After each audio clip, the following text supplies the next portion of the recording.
Hello மக்களே, நான் விஜய். இது போன வீடியோட கண்டினியூஷன் தான். ஒரு வழியாக ஆஃப் சாரி ஸ்டிச் பண்ணி முடிச்சாச்சு.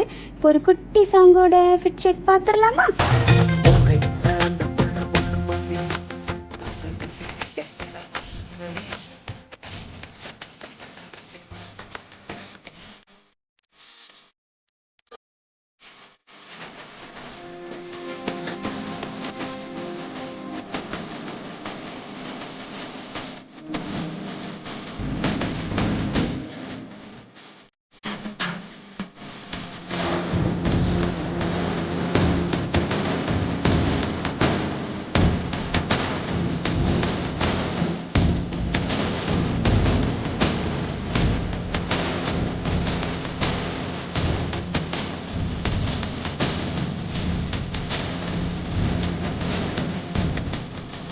இந்த ட்ரெஸ்ஸோட ஃபைனல் அவுட்புட் பிடிச்சிருந்தா மறக்காமல் என்னை லைக் பண்ணி ஃபாலோ பண்ணிக்கோங்க. நெக்ஸ்ட் வீடியோவில் பார்க்கலாம். டாட்டா.